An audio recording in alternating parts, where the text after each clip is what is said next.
Hello everyone, myself Dr. Jaspreet Kaur, Assistant Professor, Geology Department, Arya College, Ludhiana.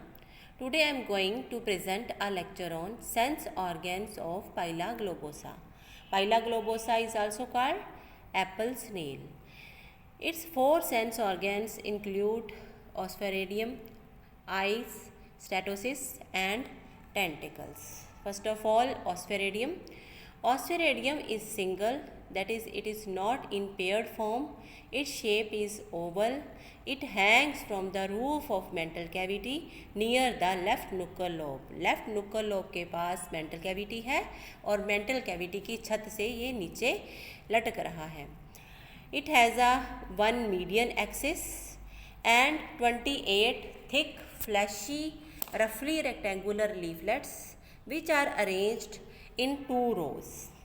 It functions as a chemoreceptor and it tests the physical and chemical properties of water current which enters the mental cavity through the left nuchal lobe.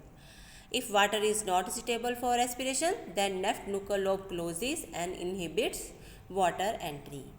क्या मतलब है कि ये chemo receptor की तरह काम करता है और पानी की फिज़िकल और केमिकल प्रॉपर्टीज़ को टेस्ट करता है. Physical properties means temperature, pH. Chemical properties means chemicals present in the water. अगर पानी सूटेबल नहीं है रेस्पिरेशन के लिए तो nuchal लोब जो है वो बंद हो जाएगा और पानी की एंट्री बंद हो जाएगी. It also selects the food to be taken in. ये जो फूड अंदर जाना है बॉडी के अंदर, उसकी क्वालिटी को भी ये सिलेक्ट कर सकता है कि कौन सा फूड रिक्वायर्ड है और कौन सा फूड रिक्वायर्ड नहीं है. These are the diagrams of the osphaeridium and the TS of osphaeridium of Pila globosa means transfer section. ऊपर का जो ऊपर की डायग्राम है that is full osphaeridium. इसके बीच में मीडियल लाइन दिख रही है और दोनों तरफ लीफलेट्स दिख रही हैं. और नीचे जो डायग्राम है वो ट्रांसफर सेक्शन है. ट्रांसफर सेक्शन में ये आपको ऊपर सेंसरी सेल्स की लेयर नज़र आ रही है और बीच में इसके ब्लड स्पेसिस हैं, कुछ नर्वस टिश्यू है, नीचे एक नर्व जा रही है जो कि इसको नर्व सप्लाई दे रही है. ये जो नर्व है ये आ रही है सेरिब्रल गैंग्लिया से, क्योंकि इसकी बॉडी में तो cerebral ganglia, pedal ganglia, pleural ganglia, buccal ganglia ये सभी होते हैं ना. तो इसमें ब्रेन नहीं होता, इसमें गैंग्लिया होता है. गैंग्लिया क्या होता है? A group of nervous tissue. Now coming to the next sense organ, that is statocysts. Statocysts are paired.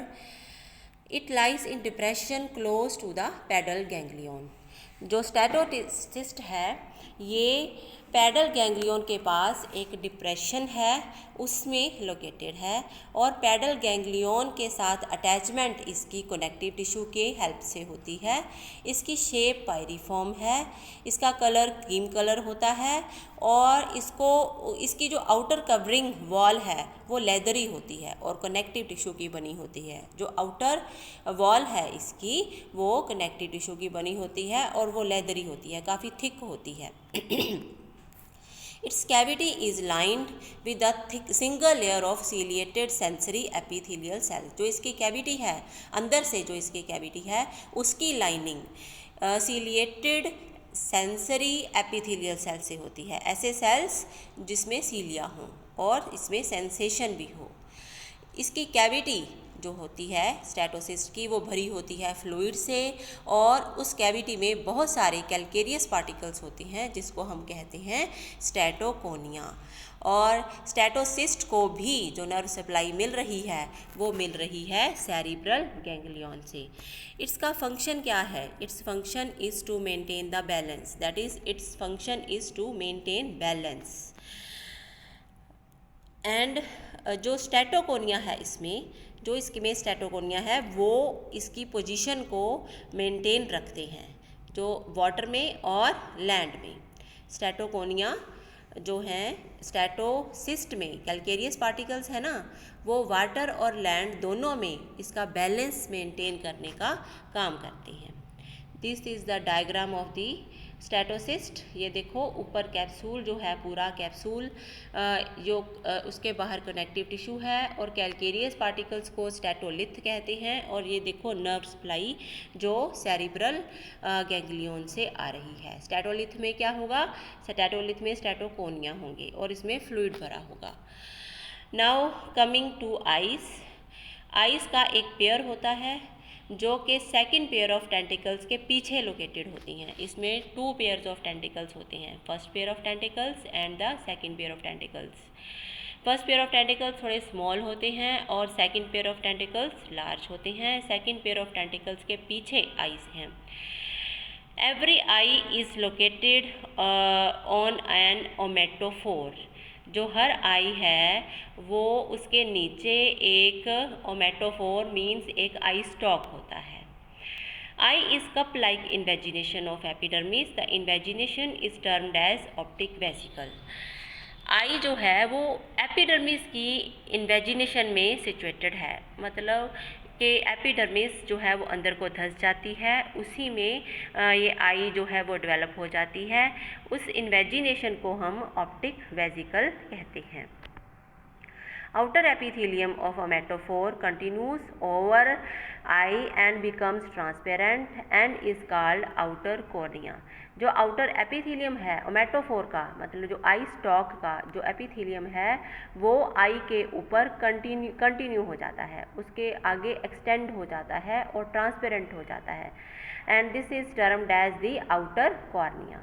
Outer cornea को हम पेलुसिडा एक्सटर्ना भी कह सकते हैं। पेलुसिडा एक्सटर्ना स्क्वेरिश सेल्स की बनी होती है। जो ट्रांसपेरेंट सेल्स हैं दैट आर स्क्वेयर शेप्ड।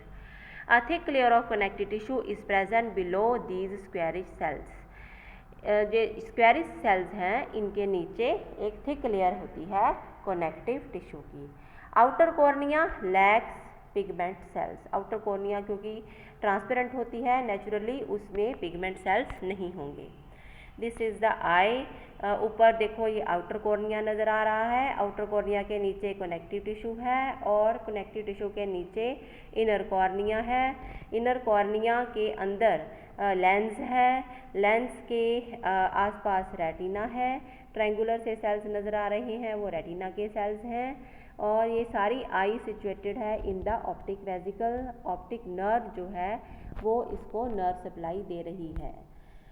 तो आपने डायग्राम देख ली। इनर कॉर्निया को हम क्या कह सकते हैं? पेलुसिडा इंटरना, जो कि बिल्कुल कनेक्टिव टिश्यू के नीचे है। लेंस एक लार्ज हाईलाइन बॉडी है, हाईलाइन मीन्स स्ट्रक्चरलेस बॉडी है, that is situated in the centre of I.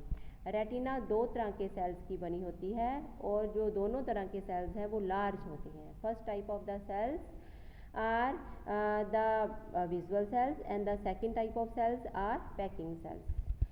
Visual cells have brush-like hairs on their outer surface।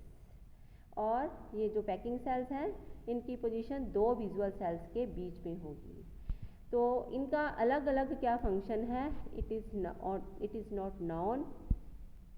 Function क्या होगा आई का? जो sense of site it is limited in the apples nail and therefore it does not rely much on sense of site. ये अपनी नज़र के ऊपर ज़्यादा रिलाई नहीं करता। क्यों? क्योंकि जो इसकी आंखें हैं वो सिर्फ ऑब्ज़र्व कर सकती हैं change in intensity of light को। सिर्फ लाइट की इंटेंसिटी में जो भी चेंज हो रहा है सिर्फ उसी को ऑब्ज़र्व कर सकती हैं। इसीलिए ये सिर्फ रैपिड मूवमेंट को तो पहचान सकता है लेकिन 2 ऑब्जेक्ट्स के बीच में डिस्टिंग्विश नहीं कर सकता।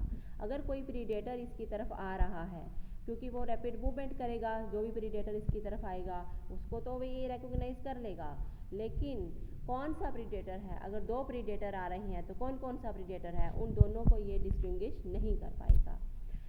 Now the tentacles. Tentacles are tactile, that is they are sensitive to touch.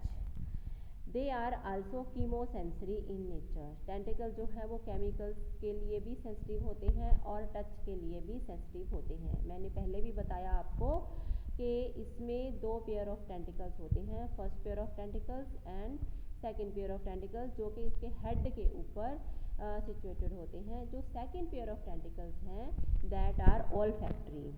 Outer skin of tentacles have small ciliated papillae which is responsible for its silky appearance. इसका क्या मतलब है कि जो स्किन है टेंटिकल्स की, अगर हम उसको टच करें तो बड़ी सिल्की लगती है। क्यों? क्योंकि उसके ऊपर छोटे छोटे पेपिली हैं, सारी स्किन पेपिली के साथ भरी हुई है और जो हर पेपिली है उस पे ऊपर सीलिया लगे हुए हैं। उन सीलिया की वजह से इसकी स्किन जो है वो सिल्की लगती है। Tentacles receive nerve supply from cerebral ganglions, means क्योंकि सेंस ऑर्गन सारे हेड के आसपास ही हैं और हेड में कौन सी गैंग्लियन होती है? Cerebral ganglion. इसलिए सभी जो सेंस ऑर्गन्स हैं they receive there nerve supply from the cerebral ganglions. ये समझ आ गया होगा। Okay, thank you.